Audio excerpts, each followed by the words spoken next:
Bismillahirrahmanirrahim. Assalamualaikum warahmatullahi wabarakatuh. Innal hamdalillah nahmaduhu wa nasta'inuhu wa nastaghfiruh wa na'udzu billahi min syururi anfusina wa min sayyiati a'malina. May yahdihillahu fala mudhillalah wa may yudlil fala hadiyalah. Asyhadu an la ilaha illallah wahdahu la syarikalah wa asyhadu anna Muhammadan abduhu wa rasuluhu la nabiyya wa la rasula ba'dah. Qala Allah ta'ala fil Qur'anil Karim, a'udzu billahi minasyaitonir rajim. Ya ayyuhalladzina amanu taqullaha haqqa tuqatih wa la tamutunna illa wa antum muslimun. Wa qala aidan wa in ta'udu ni'matallahi la tuhsuha. Rabbi shrah li sadri wa yassir li amri wahlul 'uqdatam min lisani yafqahu qawli, amma ba'd.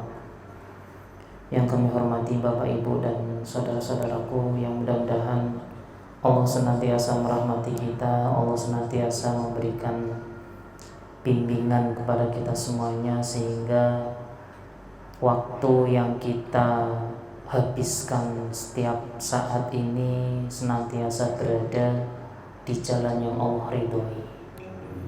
Karena begitu banyak jalan-jalan menuju neraka, sedangkan jalan menuju surga itu begitu beratnya.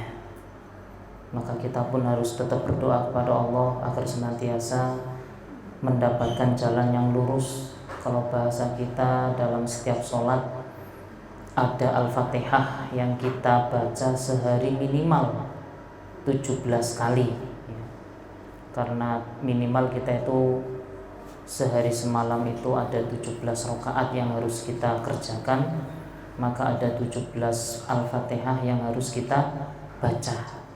Ada kalimat dari firman Allah, ihdinas siratal mustaqim, tunjukilah kami ke jalan yang mustaqim. Mustaqim itu yang lurus. Yang lurus itu jalan yang memang diridhoi oleh Allah Subhanahu wa ta'ala. Maka mudah-mudahan kita senantiasa berdoa kepada Allah, perjalanan kita yang hari ini kita lakukan sampai kepada terakhir Allah itu mencabut nyawa kita. Kapan waktunya kita pun gak tahu.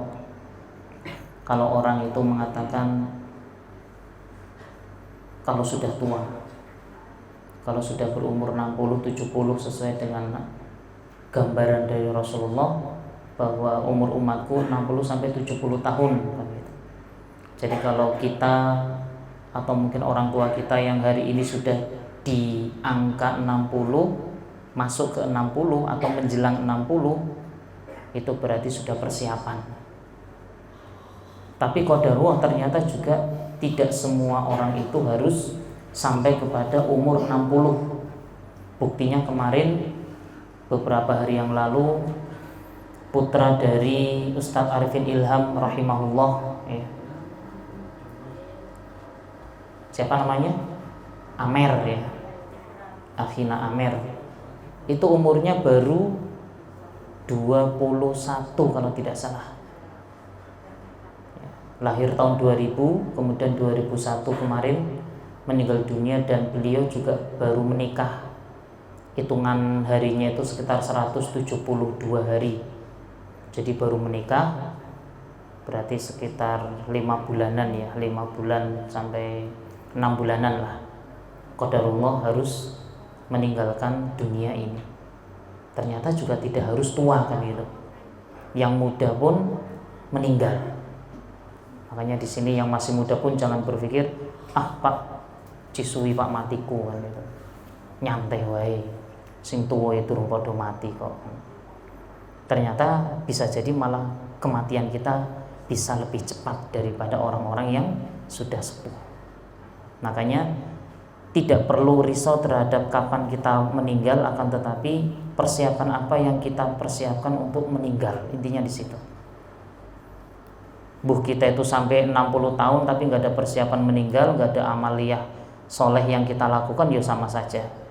Atau hari ini kita sudah mempersiapkan betul, ternyata 2 hari lagi kita meninggal dunia, ya bersyukur karena kita sudah mempersiapkan diri dengan amal soleh. Maka mudah-mudahan kita berdoa kepada Allah, apa yang kita inginkan di dunia ini juga selamat. Kalau bahasa kita itu senantiasa memakai doa sapu jagat ya, Robbana atina fid dunya hasanah. Jadi ya Allah, saya ingin mendapatkan dunia ini hasanah, kebaikan. Di dunia baik, wa fil akhirati hasanah, dan akhirat juga baik. Jadi dunia baik, akhirat juga baik. Maka ini menjadi sesuatu kenikmatan yang luar biasa kepada kita dari Allah Subhanahu wa taala. Salam dan salam semoga tetap tercurah pada Rasulullah kita, Nabiullah Muhammad sallallahu alaihi wasallam, nabi yang kita jadikan suri teladan, manusia yang terbaik, manusia yang super ya, super segalanya, dengan kehebatan, kecerdasan dan kelebihan yang dimiliki oleh Rasulullah kita, yang sampai hari ini pun tidak ada satupun manusia yang mampu menandingi kelebihan dan kebaikan serta kecerdasan beliau. Dan itu adalah Rasul kita, panutan kita, nabi dari umat Islam di akhir zaman ini. Maka kita bersyukur, mudah-mudahan kita juga menjadi orang-orang yang nanti kelak di akhirat benar-benar dianggap menjadi umat Rasulullah. Allahumma amin. Bapak Ibu dan saudara-saudaraku yang mudah-mudahan Allah senantiasa merahmati kita semuanya, jam menunjukkan jam 2 lebih 10 menit. Ini jam rawan ya, rawan, bahkan dikatakan sangat rawan ngantuk, rawan tidur, karena jam-jam segini itu jam istirahat. Makanya kalau hari ini digeser ke jam 2 itu bisa dikatakan kalau nggak kuat iman ya mending masuk merem, setelah itu melek wis bubar kan itu. Tapi harapan saya yang kemarin saya sampaikan, walaupun panjenengan di sini ngantuk tidur, tetap dapat barokah. Hebatnya di situ. Silakan yang mau tidur ya. Nanti minta petugas bagian yang ambil air nanti diciprati gitu. Bapak Ibu dan saudara-saudaraku yang mudah-mudahan Allah senantiasa merahmati kita, satu cerita memasuki materi pada siang hari ini. Satu sahabat Rasulullah yang terakhir meninggal, ada yang tahu? Siapakah sahabat Rasulullah yang terakhir meninggal dunia? Kalau ada yang tahu tak kasih hadiah. Tapi nek salah saya yang dikasih hadiah. Ada yang berani jawab? Siapakah sahabat Rasulullah yang terakhir meninggal dunia? Beliau adalah Abu Kilabah. Ya, jarang ya, asing namanya gitu. Bahkan baru mendengar, sopo sih Pak, malah baru dengar kan itu. Biasanya sahabat Rasul kan Ali, Umar, Utsman, Abu Bakar, Abdurrahman bin Auf. Karena sahabat Rasul itu ratusan bahkan ribuan ya. Dan beliau ini merupakan salah satu sahabat Rasulullah yang terakhir meninggal dunia, dan meninggal itu di zaman kekhalifahan ya, jadi 4 kekhalifahan sudah selesai, beliau masih hidup. Nah, ada satu cerita Abu Kilabah ini, dulu kayaknya saya sedikit pernah menyinggung beliau. Secara fisik beliau itu buntung tangannya ya, gak punya tangan, juga buntung kakinya, gak punya kaki. Dan tidak cukup itu, matanya buta komplit, gak punya tangan, gak punya kaki, buta. Ini kalau kita berpikir rasanya kayak apa, gak punya tangan, gak punya kaki, sudah gak bisa jalan, gak bisa beraktivitas, buta lagi. Tapi dalam sejarah dikatakan beliau merupakan 1 dari 7 sahabat yang paling banyak meriwayatkan hadis Rasulullah. Termasuk Anas bin Malik, termasuk beliau Abu Kilabah, orang yang paling banyak meriwayatkan hadis-hadis dari Rasulullah, padahal buta, tidak bisa melihat, gak punya tangan, gak punya kaki, tapi dia memiliki pendengaran yang sangat kuat. Bahkan beliau hafizul Quran, hafal Quran otomatis. Karena sahabat Rasulullah itu hampir semuanya hafal Quran. Maka suatu saat di zaman di mana para sahabat itu sudah meninggal semua, tinggal beliau satu-satunya, dan ternyata beliau itu tinggal di tengah padang pasir bersama dengan satu anaknya sematawayang. Tidak disebutkan namanya siapa.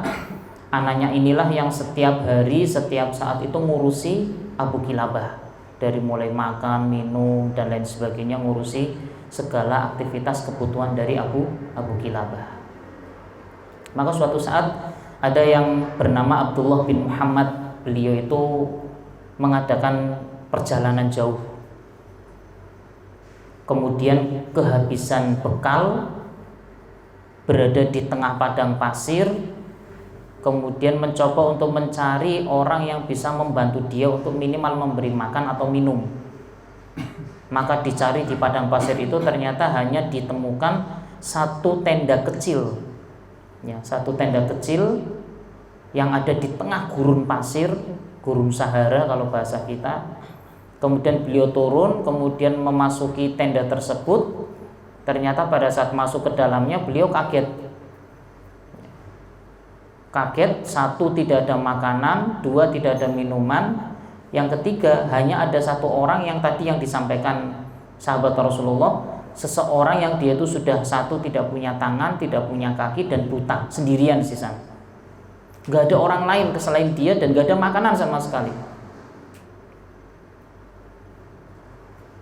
Maka Abdullah bin Muhammad ini kemudian ketok, bukan pintu ya, karena kan tenda ya, salam, Assalamualaikum warahmatullahi wabarakatuh. Kemudian dijawab oleh Abu Kilabah, Waalaikumsalam warahmatullahi wabarakatuh. Kemudian ditanya, wahai bapak, engkau sendirian di sini, kan gitu, kata Abdullah bin Muhammad. Kenapa tidak ada orang lain selain engkau? Kenapa engkau di sini sendirian di tengah padang pasir, sedangkan engkau posisinya seperti ini, kan gitu. Maka Abu Kilabah kemudian mengucapkan Alhamdulillahirabbil alamin. Segala puji hanya bagi Allah. Kemudian Abdullah bin Muhammad ini bingung, loh, engkau kok malah memuji Allah, kan gitu. Padahal posisimu hari ini tuh memprihatinkan. Wis buta, buntung, tangan dan kakinya, gak ada orang lain, gak ada makanan, tapi engkau masih memuji Allah. Kenapa kamu melakukan pujian kepada Allah padahal secara fisik kamu itu mengalami kekurangan, kan gitu. Maka Abu Kilabah kemudian menyampaikan, dengan mulut saya ini bisa berzikir kepada Allah, itu kenikmatan yang bisa lebih dikatakan lebih besar daripada nikmatnya makan dan minum. Saya masih bisa berzikir kepada Allah, saya masih bisa membaca Quran, saya masih bisa mengingat Allah dengan lisan saya. Dan ini sahabat Rasulullah. Dan orang ini gak tahu kalau itu adalah sahabat Rasul. Ngertinya orang asing biasa. Maka disitulah kemudian Abdullah bin Muhammad ini tertegun. Ya Allah, kok ada ya orang yang dengan posisi memprihatinkan masih bersyukur kepada Allah. Makanan gak ada sama sekali, tapi pujian kepada Allah, istighfar, kemudian subhanallah, alhamdulillah itu senantiasa dilantunkan setiap saat.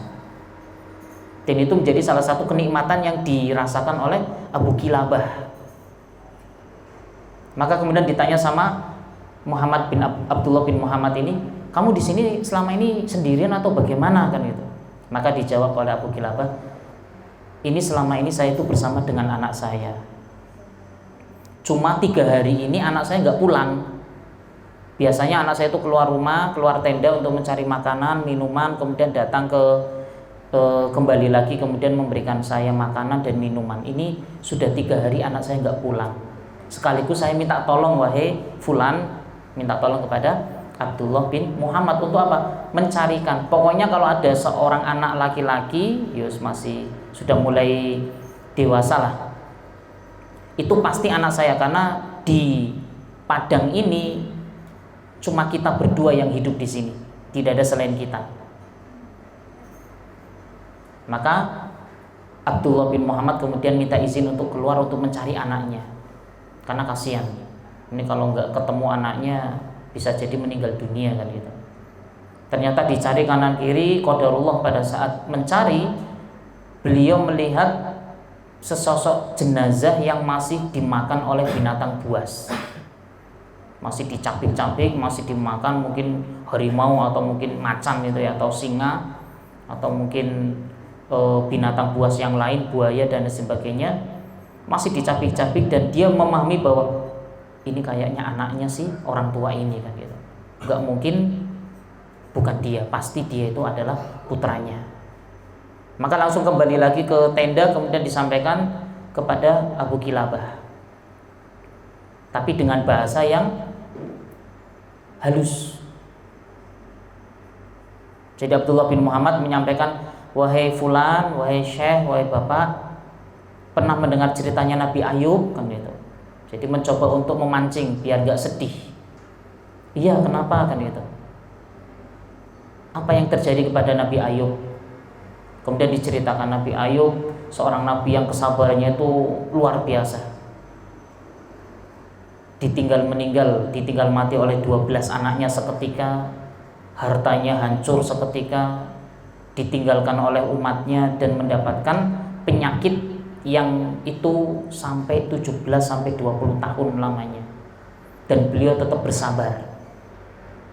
Maka pada saat Abu Kilabah menyampaikan itu, kemudian Abdullah bin Muhammad menyampaikan, wahai bapak, ketahuilah, kayaknya anakmu sudah meninggal dunia. Saya lihat di kejauhan itu masih dimakan oleh binatang buas. Maka apa yang dijawab oleh Abu Kilabah? Alhamdulillahirabbil alamin, inna lillahi wa inna ilaihi rajiun. Kaget, loh, kok malah hamdalah lagi kan gitu. Anaknya mati kok malah seneng. Kenapa engkau tidak bersedih wahai orang tua? Ini kan anakmu satu-satunya meninggal, kenapa engkau tidak bersedih kan gitu. Maka Abu Kilabah menyampaikan, saya bersyukur kepada Allah, ternyata anak saya mendahului saya menuju ke surga. Abdullah bin Muhammad bingung lagi, kok tahu kalau misalkan anak jenengan itu masuk surga kan gitu. Maka Abu Kilabah menyampaikan, karena saya yakin anak saya itu adalah anak yang berbakti kepada orang tua termasuk saya. Setiap hari dia meladeni saya, menyiapkan segala sesuatunya, mengingatkan saya untuk sholat dan beribadah kepada Allah. Dan saya yakin dia itu adalah anak yang berbakti. Sedangkan Rasulullah menyampaikan bahwa anak yang berbakti kepada orang tua adalah surga balasannya. Maka saya bersyukur anak saya mendahului saya untuk menuju ke dalam surganya Allah. Setelah mengucapkan itu, kemudian Abu Kilabah mengucapkan asyhadu alla ilaha illallah wa asyhadu anna muhammadar rasulullah, meninggal dunia. Tambah kaget, bingung kan gitu. Abdullah bin Muhammad, loh, piye kok malah mati sisan kan gitu. Anaknya baru disampaikan meninggal, ternyata disampaikan kepada Abu Kilabah, qadarullah pas hari itu juga, saat itu juga Abu Kilabah meninggal dunia. Dan dia bingung, ini jasad itu mau dikemanakan kan gitu. Dia butuh bantuan orang lain untuk membawa, minimal untuk menguburkan.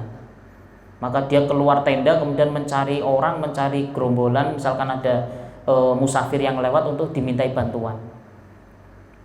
Ternyata qadarullah lewat 4 penjaga kerajaan yang pas lewat ke situ, disampaikan kepada penjaga tersebut, wahai fulan, minta tolong, ini ada orang yang meninggal di tenda itu. Dia sendirian, gak punya sanak saudara, barusan meninggal dunia, minta tolong untuk bisa dirumati. Kemudian turun, kemudian dicek, disampaikan bahwa ini orangnya buta, kemudian buntung tangannya, kemudian buntung kakinya. Kemudian penjaga ini penasaran, wah, ini jangan-jangan orang yang selama ini dicari oleh kerajaan. Kemudian setelah dibuka, ternyata benar, ya Allah, innalillahi wa inna ilaihi rajiun. Ini adalah Abu Kilabah. Dan Abdullah bin Muhammad ini nggak tahu kalau itu adalah Abu Kilabah, sahabat yang terakhir dari Rasulullah yang meninggal dunia. Dan ternyata Abu Kilabah ini adalah orang yang selama ini dicari oleh kerajaan khalifah pada saat itu untuk apa? Menjadi hakim. Tapi nggak mau, akhirnya melarikan diri. Nggak pengen menjadi hakim, pengen menjadi orang yang zuhud, orang yang sederhana, pengen beribadah kepada Allah. Tapi ternyata menyendiri di tengah padang pasir dengan anaknya. Sampai akhirnya meninggal dunia dan setelah itu kemudian dimakamkan oleh ribuan orang. Nah, ini kisah dari sahabat Rasulullah yang terakhir meninggal dunia, namanya Abu Kilabah, terkenal dengan Abu Kilabah Al-Jarmi. Kalau nama aslinya Abdullah bin Zaid Al-Jarmi. Beliau adalah salah satu sahabat Rasulullah yang banyak meriwayatkan hadis dari Rasulullah. Nah, apa hikmah dari cerita tersebut? Bahwa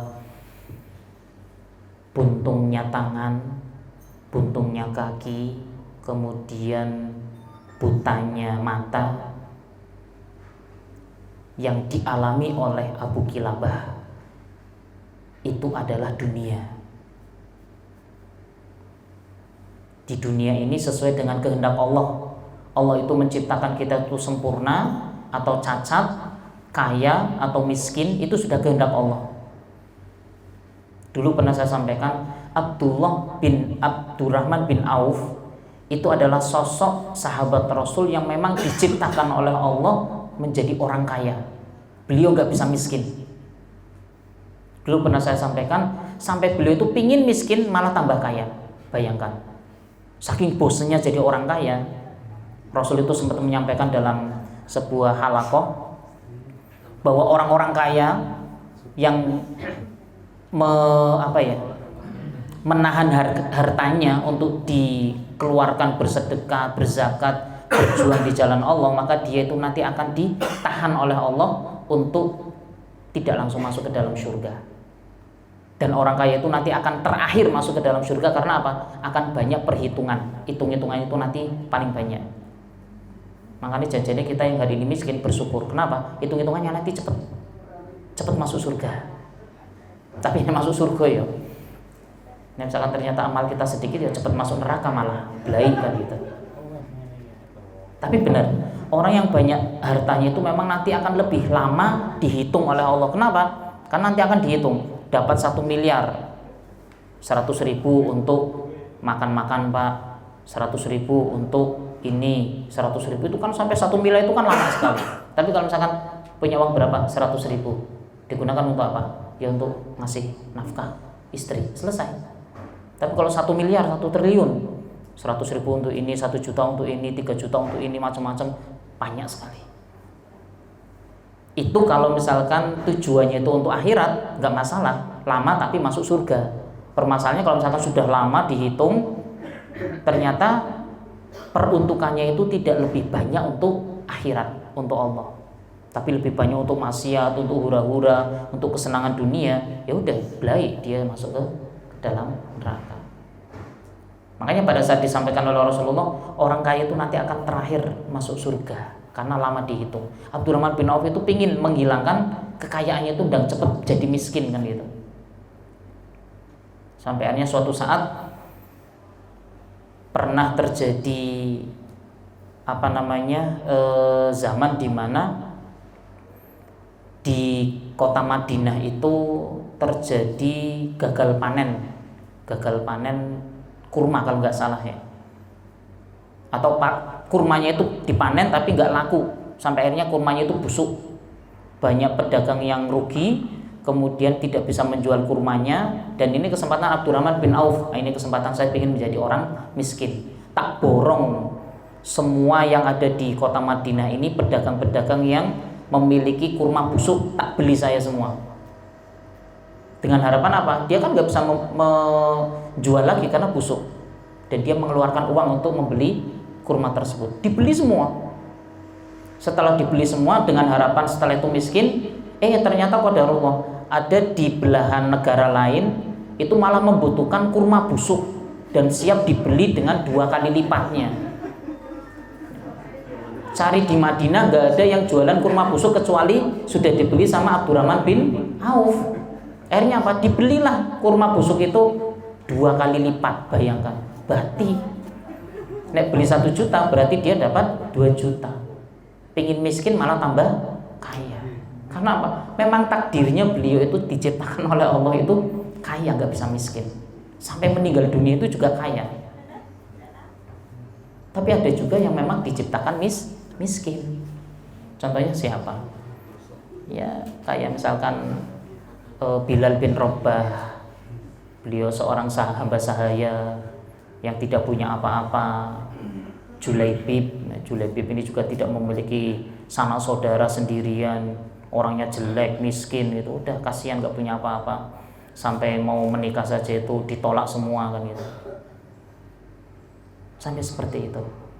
Dan hari ini kalau misalkan kita membahas bahwa berarti kalau hari ini saya itu termasuk orang yang miskin, ya memang bisa jadi ini adalah ciptaan dari Allah, ketentuan dari Allah bahwa yang pasti semiskin apapun kita tetap ada jatah rizki.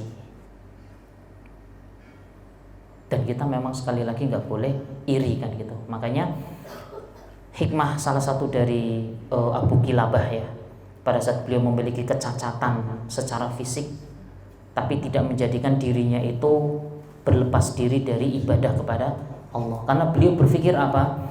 Bahwa cacat yang dimilikinya itu hanya cukup di dunia saja. Beliau berpikir dan meyakini bahwa pada saat nanti Allah itu akan membangkitkan di akhirat, maka cacat itu nanti sudah hilang.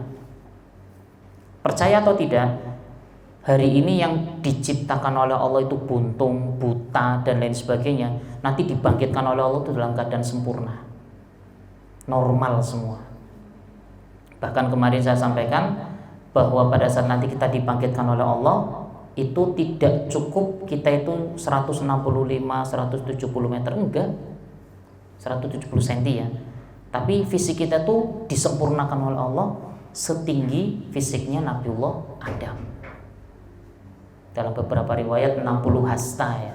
60 hasta kemarin berapa? 27,5 meter. 27 meter setengah. Hampir 30 meter nanti posisi fisik manusia yang semuanya dibangkitkan oleh Allah. Yang dulunya nggak punya tangan sudah punya tangan, yang dulunya nggak punya kaki sudah punya kaki, semuanya sempurna. Makanya ini yang hikmah yang memang diambil dari seorang Abu Kilabah, sahabat Rasulullah. Beliau berpikir fisik di dunia ini adalah ciptaan Allah yang sementara. Nanti pada saat di akhirat Allah akan menyempurnakan fisik secara sempurna. Nah pada saat diciptakan secara sempurna lagi nanti di akhirat, tinggal nanti masuk kemana, surga atau neraka. Kalau misalkan sudah dikasih fisik yang sempurna di akhirat ternyata masuk ke neraka, yo sama saja mendapatkan siksaan yang sempurna juga oleh Allah Subhanahu wa ta'ala. Ini yang pertama. Jadi jangan berpikir bahwa hari ini kekurangan kita ya, apakah dalam harta, dalam fisik, dalam keluarga, dalam masalah jabatan, kita hari ini mungkin diuji oleh Allah, itu tidak menjadi masalah. Yang pasti bagaimana hari ini kita ngejar, kita itu dapat akhirat kan gitu. Apa yang hari ini Allah perintahkan kepada kita, yuk kita maksimalkan saja semampu kita. Ya, semampu kita. Minimal aturan-aturan wajib dari Allah yang sudah ditetapkan, sholat, puasa, ya, kemudian haji bagi yang mampu, kerjakan. Kewajiban-kewajiban inti yang diwajibkan oleh Allah Subhanahu wa ta'ala kepada kita, kita maksimalkan. Ya. Kemudian yang kedua adalah kesabaran. Ya, kesabaran kemarin juga sudah saya singgung sedikit bahwa tidak ada batas. Kalau kita membahas sabar itu tidak ada batas. Kalau bahasa kita atau sinetron, aku ora iso sabar, sabarku sudah habis. Nah ini berarti belum sabar. Karena ternyata memang betul bahwa sabar itu tidak ada batas. Sampai apa? Sampai akhir kematian kita pun kita harus terus bersabar. Karena apa? Allah pun akan membalas kesabaran kita itu dengan pahala yang tidak terbatas. Itu hebatnya Allah. Semakin kita bersabarnya itu lebih lama, semakin maksimal kesabaran kita, maka Allah pun akan memberikan balasan kesabaran itu maksimal. Dan sudah ada ayatnya bahwa barang siapa yang bersabar maka Allah pun akan memberikan balasan tak terbatas dari kesabaran yang kita hadapi. Makanya hari ini semua kita itu pasti diuji oleh Allah ya. Ada yang diuji dengan keluarga, ada yang diuji dengan suami yang susah diatur, ada yang diuji dengan istri yang cerewet mungkin, ada yang diuji dengan anak yang rewel, susah diatur, ada yang diuji dengan kurangnya harta, ada yang diuji dengan tetangga yang mungkin rese dengan kita, ada yang diuji dengan orang tua yang ngatur-ngatur kehidupan keluarga kita misalkan, ada yang diuji dengan mertua yang gak mau tahu tentang kehidupan kita. Semuanya itu memiliki ujian masing-masing. Tinggal kita itu menjadikan ujian itu sebagai sesuatu yang seperti apa. Kalau dengan ujian itu kemudian kita menjadi orang yang gak bersabar, ya sudah, mau kemanapun kita itu mendapatkan ujian itu mesti kita akan lari. Padahal masalah atau ujian itu harus dihadapi. Sebagaimana Allah pun sudah memberikan peringatan kepada kita, walanabluwannakum bisyai'im minal khauf wal ju' wa naqsim minal amwali wal anfusi wath thamarat wa basyiris sabirin. Allah akan menguji dengan ketakutan, kekurangan harta, buah-buahan, bahkan jiwa raga kita. Tapi Allah memberikan apa? Berita gembira kepada siapa? Fa basyiris sabirin. Bagi orang-orang yang bersabar. Siapa mereka? Qalu inna lillahi wa inna ilaihi raji'un. Mereka yang pada saat dikasih ujian oleh Allah mengucapkan kami milik Allah dan kami akan kembali kepada Allah Subhanahu wa ta'ala. Inilah yang sebenarnya menjadi inti kehidupan kita, bahwa tidak ada satupun Waalaikumsalam manusia yang terlepas dari ujian ya. Cuma sekali lagi ujian kita itu berbeda-beda antara satu dengan yang lain. Termasuk orang kaya itu pun menjadi ujian ya. Bukan berarti kalau misalkan kita menganggap bahwa Pak kayanya kok enak ya jadi orang kaya. Belum tentu. Banyak orang kaya yang hari ini gak bisa tidur. Banyak orang kaya yang hari ini tuh butuh namanya obat penenang untuk bisa tidur kan gitu. Karena apa? Mikir hartanya itu aman gak? Mungkin harta yang disimpan di boxnya itu aman nggak? Yang disimpan di bank itu nanti dibobol sama maling atau enggak, dan seterusnya. Ada yang mereka malah nggak bisa tidur karena saking banyaknya harta. Tapi ada orang miskin yang mereka itu malah angler gitu ya. Misalkan ada tukang beca yang mungkin sehari itu cuma dapat 20.000, 30.000, tapi disuruh untuk tidur angler banget, enak, nyaman gitu kan. Jadi terkadang bahagia itu adalah kita yang menciptakan. Makanya ada satu rumus ya, kemarin saya baru dapat ya, bagaimana untuk bisa mewujudkan sebuah kebahagiaan dalam diri kita walaupun mungkin kita belum memiliki apa yang kita inginkan. Misalkan mas-mas, mbak-mbak pingin kendaraan baru, misalkan NMAX atau PCX yang terbaru misalkan. Hari ini misalkan baru punya Honda Astrea atau Honda Krypton yang lama, atau mungkin Yamaha Jupiter atau Vega yang lama. Kemudian hari ini belum bisa mendapatkan NMAX.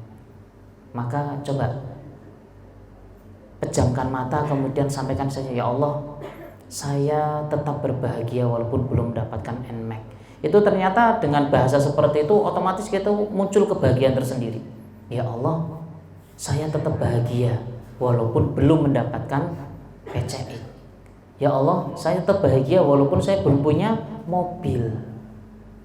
Jadi membahagiakan diri sendiri itu dengan ucapan seperti itu ternyata Masya Allah, tenang walaupun belum memiliki. Dan kita tetap berusaha, nggak apa-apa. Saya ingin punya mobil, saya ingin punya rumah, saya ingin punya motor baru dan seterusnya, silakan. Tapi yang bisa jangan kredit ya. Kalau kredit itu nanti masuk ke riba. Dulu saya juga sama, sebelum tahu, wah kredit apalagi sekarang 0% ya. DP 0%, enak banget, tanpa DP sudah bisa bawa motor. Tapi ngangsurnya ngeden kan gitu. 5 tahun dihitung-hitung, loh ternyata kok harga cash misalkan 12 juta, 3 tahun ternyata malah 30 juta. Dan itu kita nggak terasa, kelihatannya murah kan gitu. DP 0% per bulan misalkan 500.000 selama 5 tahun. Dihitung-hitung sampai 5 tahun 30 juta. Berarti kita memberi makan berapa? Memberi tambahan berapa? Sekitar 17 juta. Itu bisa beli 2 motor kan gitu. Makanya kalau hari ini yang belum kredit mending nabung dulu. Ya, nabung dulu pelan-pelan. Pak, iya Pak Agus kepepet nih misalkan nggak beli sekarang nggak bisa kan gitu.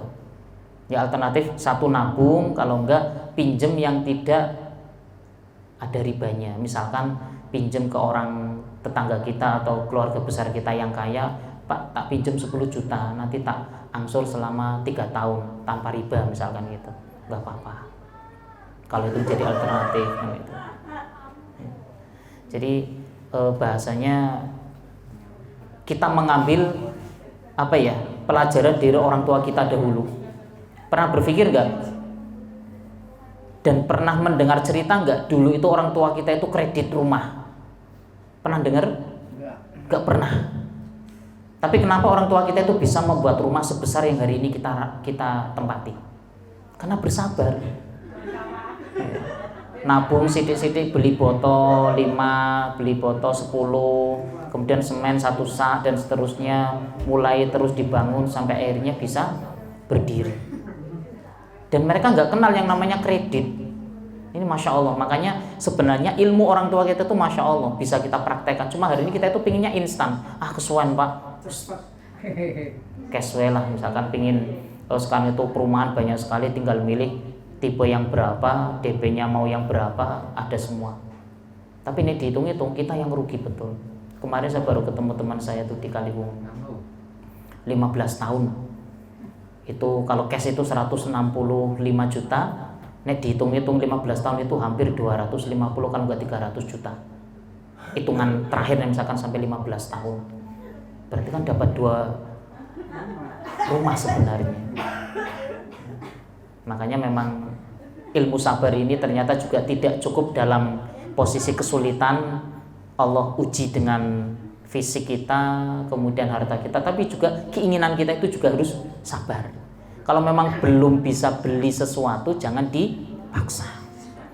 Berat betul. Kalau hanya sebatas Pak, teman-teman saya itu sudah pakai baru semua Pak, teman-teman saya itu udah punya rumah semua Pak, saya malu kalau misalkan nggak punya rumah sendirian. Wes nggak apa-apa, saya kredit. Kalau hanya sebatas karena ingin dipandang oleh orang lain, sudah itu menjadi penyakit. Semakin hari semakin sakit diri kita. Makanya sabar, kemudian bisa nabung, jangan boros kan gitu. Kalau misalkan sudah mulai pengen sesuatu, mulai nabung.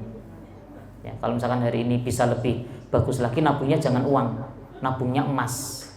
Kalau uang itu ada inflasi. Ya, kalau uang itu nanti misalkan hari ini kita nabung dapat 5 juta, 5 juta hari ini dengan 5 juta 2 tahun yang akan datang itu sudah beda. 5 juta hari ini mungkin bisa beli perabotan banyak, tapi 2 tahun yang akan datang 5 juta mungkin paling cuma beberapa perabotan. Tapi kalau emas nilainya itu utuh, bahkan naik, nilai jualnya itu naik. Makanya kalau hari ini panjenengan agak berpikir pinter, cerdas itu kalau misalkan mau nabung alihkan ke emas. Hari ini ada 0,1 gram, 0,2 gram, 0,5 gram, kecil-kecil yang harga 50.000 itu sudah ada. Nabung pakai emas. Nanti kalau sudah besar kemudian bisa diganti dengan emas yang lebih besar. Kalau misalkan butuh 5 tahun itu sudah dijual, itu sudah naiknya tinggi sekali. Tapi kalau nabung uang, uangnya tetap, nilai jualnya itu sudah turun. Dan ini salah satu gebrakan dari teman-teman yang hari ini sudah mulai melek dengan emas. Jadi hari ini emas itu bukan sesuatu yang mahal, tinggal kita tuh mau untuk menabung ke emas atau tidak. Ya, jadi salah satu alternatif saja kalau misalkan memang ingin menyimpan tabungan. Nggak apa-apa, 1 bulan 1 gram, 1 tahun itu 12 gram. Ya, 5 tahun sudah berapa puluh gram, itu sudah bisa dihitung. 10 tahun itu sudah beli rumah turah-turah. Ya, nggak perlu harus 5 15 tahun nyicil, terlalu capek. Kita beli cash langsung pakai emas, selesai. Tapi harus bersabar. Nah ini salah satu alternatif saja ya dari hikmah itu memang luar biasa dari Abu Kilabah tentang kesabaran beliau dan kesyukuran beliau ya. Di samping sabar, beliau juga menjadi manusia yang paling banyak bersyukur dengan keadaan yang kalau misalkan secara fisik luar biasa kita nggak mampu mungkin ya. Saya sendiri melihat mendengar kisah beliau itu nggak bisa membayangkan posisi nggak punya apa-apa, tangan buntung, kaki buntung, mata buta itu rasanya kayak apa, itu udah nggak bisa dibayangkan. Tapi beliau tetap bersyukur. Apa? Lisannya itu masih bisa mengucapkan dzikir kepada Allah. Alhamdulillah, Subhanallah, La ilaha illallah, Allahu Akbar. Ini sebuah kenikmatan yang beliau ucapkan dan sebagai rasa syukur. Bahkan beliau menganggap bahwa dengan bisa mengucapkan hal itu menjadi kesyukuran yang sangat besar dibanding dengan harta maupun yang lain.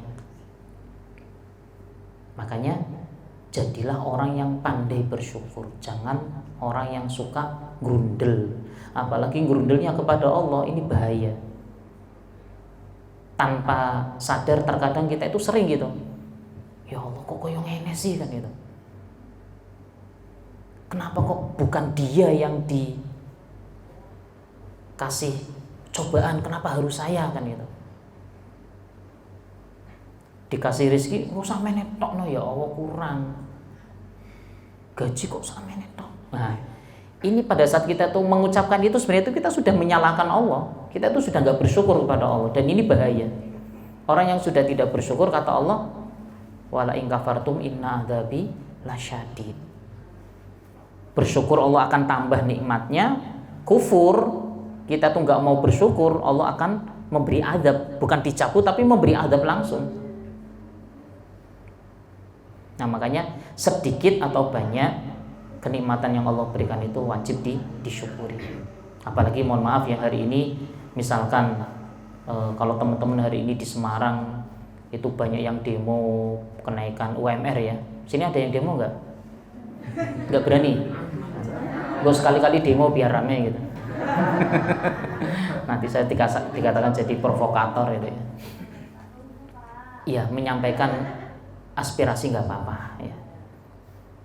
Kalau di Semarang ini kan memang terstandar ya, di UMR di Kendal itu kemarin di Semarang kenaikannya cuma 25.000, memang menyedihkan. Jadi 2.800.000 berapa naiknya itu tak lihat kemarin kenaikan 2022 itu cuma 30.000 sampai 40.000, ada yang 25.000 itu per tahun kenaikan gajinya itu memang membuat mereka teman-teman itu protes kan itu bahasanya. Kalau di sini sudah UMR belum ya? UMR Tunggul Rejo ya, alhamdulillah. UMR Tunggul Rejo bukan UMR Kendal. Tetap disyukuri daripada nggak kerja, ya, alhamdulillah. Jadi semuanya itu tetap disyukuri.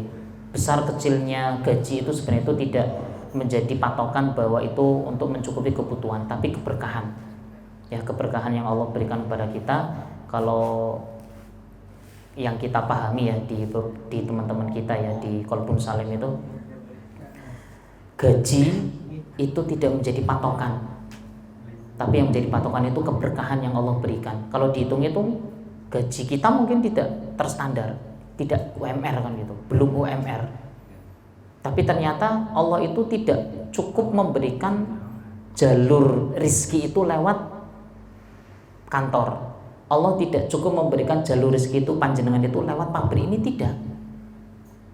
Makanya kalau misalkan kita pandai bersyukur, Allah akan menambah dalam ayat yang lain dari arah yang tidak kita sangka. Bisa jadi pulang dari pabrik cuma dapat misalkan 1 juta atau gajiannya 1 bulan, pulang ke rumah dapat orderan yang ternyata 2 hari orderan itu bisa sampai 2 juta. Memungkinkan? Sangat memungkinkan. Loh, berarti memang gaji di pabrik ini menjadi patokan umum saja bahwa kita tuh mendapatkan rezeki lewat pabrik ini sekian juta. Cukup itu. Tapi Allah akan memberikan yang lain di sisi yang lain sesuai dengan apa yang kita syukuri kepada Allah. Tuh Pak, saya nggak punya pekerjaan yang lain Pak di luar. Tetap ada saja Allah itu pasti akan memberikan. Kalau memang Allah menghendaki, pasti Allah akan memberikan rizki yang tidak disangka-sangka. Ujuk-ujuk ternyata dipanggil sama seseorang, Mas minta bantuannya ya, bantu ini. Oke siap. Ternyata malah dikasih 500.000. Jeda, 500.000.